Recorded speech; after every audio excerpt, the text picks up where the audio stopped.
Olwaleero abaami b'eggombolola ez'enjawulo okuva mu ssaza Kyaddondo bakedde kukiika ku kitebe ky'essaza lino okusobola okuleeta empagi mwe baleetera ensimbi z'okuddukanya essaza. Eggombolola ssatu ze zireese empagi okubadde eya Ssaabaddukira, Mutubeesa Tumakinde ne Musaale Busukuma. Bw'abadde abatikkula empagi, omwami w'essaza lino Kaggo Hajji Ahmed Magandazi Matovu abasabye okumanyisa enteekateeka eno mu bantu ba Kabaka era n'abakalaatira okujjuza enkiiko zaabwe. Mukiguze oba mukimatiza abatongole bakiyingire mu butereevu. Kaggo bw'anajjuza olukiiko lwe luba lw'abantu 20. Ow'eggombolola naye n'ajjuza olukiiko lwe luba lw'abantu 19. Ate olukiiko lw'abantu 19 ne lulondebwako abalutambuza.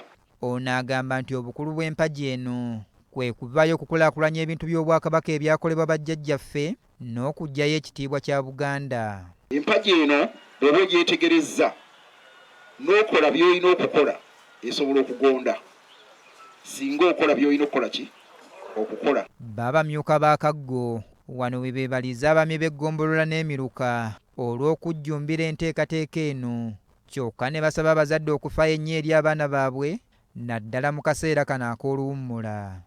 Nti empagi eno ejja kuvaamu ekirungi ate era be muli nabo oba mukolagana nabo bantu beesigwa. Abaana baabo bawummudde n'ebibakema bingi. Kati tuli eno mu mpagi tetumanyi baana kye baliko eka. Tufube okulaba nti tubuulirira abaana, tukunge abantu babuulirire abaana. Baabaami b'eggombolola n'Emiruka abaleese empagi beeyamye okuwagira enteekateeka eno. Twatuula wiiki ng'emu eyise twonna ne tukkaanya okuba nga tuwagira ne ssekuwagira empagi eno. Eno empagi gye tuleese eyongera okulagira ddala nti ffe Abaganda tuli banjawulo, nti tuli Buganda, nti agali awamu tusobola ogakuŋŋaanya ne gakola ki galumenya. Ekimu ku kyasinze okutwaza ebintu bya Buganda basebo ne banyabo, ekyamazima kwe kulowooza nti buli kintu tujja kuyitanga batukolera buki bukolezi. Ekintu kino Kaggo kye watandika kyali kiringanga ekyokusaaga naye ndaba kati kikutta akati. Era mmanyi omwaka ogujja ojja kwetiikira ddala empagi eno.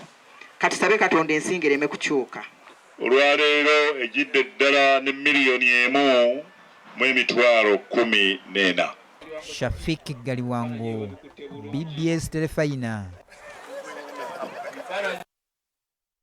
Bwe tweyongerayo omubaka wa Budaaki mu Uganda yeeyamye